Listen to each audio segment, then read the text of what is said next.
So hello guys, welcome back to Self Study channel, and today we're going to discuss about Unit 6 Section 3, that is the listeners chapter. So let's get started.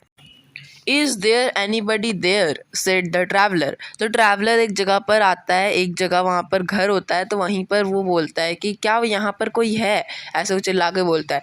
Knocking on the moonlight door, और वो knock knock करता है, खटखटाता है gate को, जो उसके सामने gate था जिससे एंट्री होती है घर में.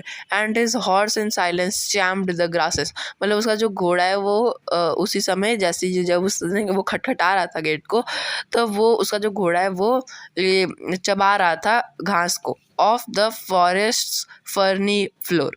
फर्नी फ्लोर मतलब घासीदार, मतलब जहाँ पे पूरा घास घास लगा रहता है, वैसा जो फ्लोर होता है फॉरेस्ट का, वहीं पर से वो ग्रास निकाल रहा था और चबा रहा था. And a bird flu out of a turret. Turret मतलब वहाँ एक मतलब घर के ऊपर टावर सा बना रहता है, जिस जो भी घर के ऊपर उस टावर को बोलते हैं टरेट. तो वही टरेट से बर्ड फ्ल्यू कर गई, मतलब उड़ गई, वहाँ से उड़ के चली गई. Above the travellers head, traveller के हेड के ऊपर ही, वहाँ पर घर के ऊपर वहाँ पर टरेट था जो कि टावर था घर का.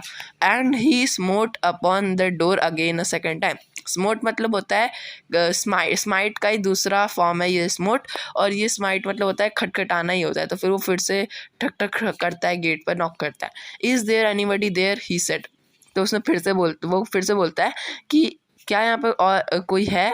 But no one descended to the traveller, लेकिन कोई भी रिप्लाई नहीं करता है. ट्रैवलर का एकदम सुनसान था, कोई रिप्लाई नहीं आता, कोई भी आवाज़ नहीं आ रहा था.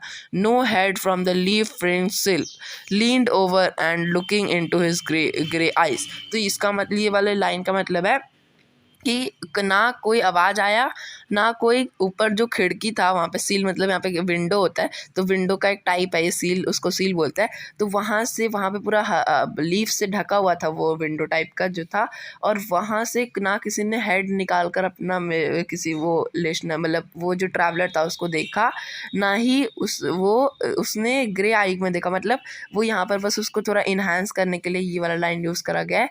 ना ही किसी ने वो ट्रैवलर को देखा, ना ही उसके ग्रे आई में देखा, ऐसे. Where he stood perplexed and still. और ऐसा कुछ नहीं आने पर वो काफ़ी कंफ्यूज हो गया, वो काफ़ी क्यूरियस हो गया कि इसके अंदर हो कौन सकता है, कोई रिप्लाई क्यों नहीं कर रहा. But only a host of Phantom listeners that dwelt in the lone house then stood listening in quiet of the moonlight to that voice of from the world of men. मतलब इस लाइन का मतलब है फैंटम, मतलब एक भूत type का, यहाँ पे मतलब हॉरर टाइप का, स्केरी टाइप का यहाँ पे बनाने के लिए यहाँ पे लिखा है कि फैंटम वहाँ पर घर के ऊपर खड़े थे, और वहाँ पर वो लोग शांति से सुन रहे थे फैंटम उन लोग का आवाज़, ऐसा ट्रैवलर को फील होता है.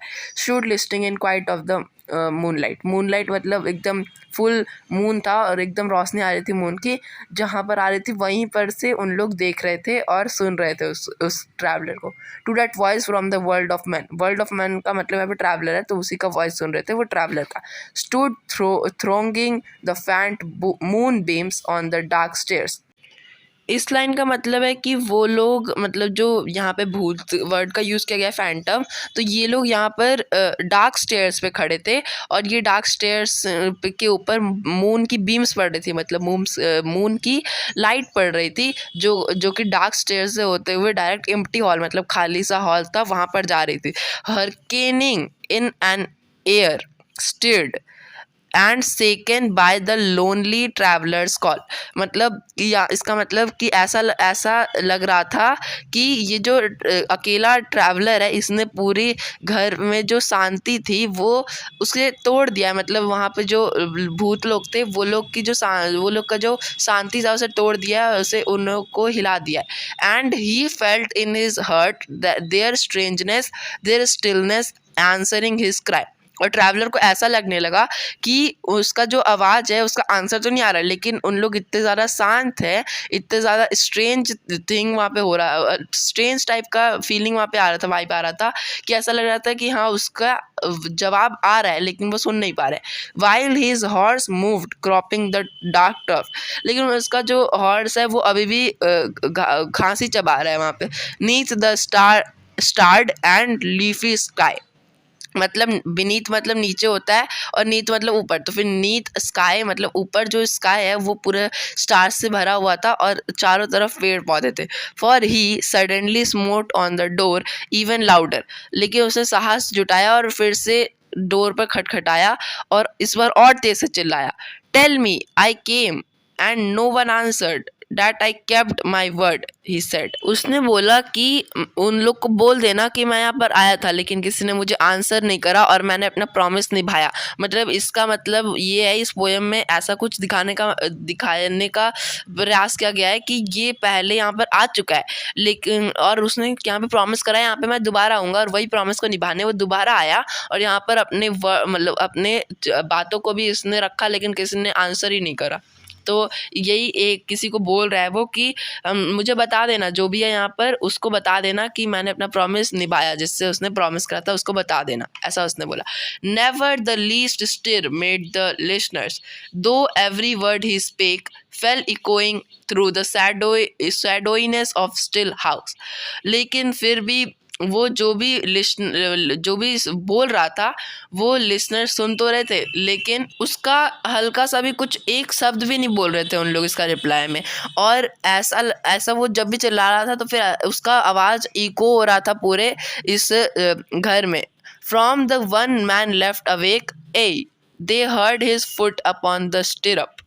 जो आदमी लास्ट में बचा हुआ था जिसने इको करके पूरी शांति को भंग करवा दिया था घोस्ट का, तो फिर वो अभी उसी का आवाज़ आता है कि वो कोई घोड़े के ऊपर चढ़ रहा है और उसका आवाज़ वो स्पिरिट्स को आता है जो कि वो घर के अंदर थे।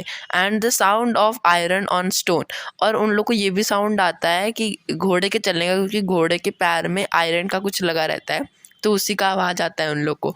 And how the silence softly backward, और यहाँ पर ये बोलने का इस वाला लाइन का मतलब ये है कि यहाँ पर वापस शांति वापस आ जाती है जो कि इस जो ट्रैवलर था उसने भंग कर दी थी। व्हेन द प्लंगिंग हुफ्स वर गॉन, जब वो चला गया यहाँ से। प्लंगिंग हुफ्स मतलब उसके घोड़े और उसको ही बात किया जा रहा है, ट्रैवलर और उसका घोड़ा को।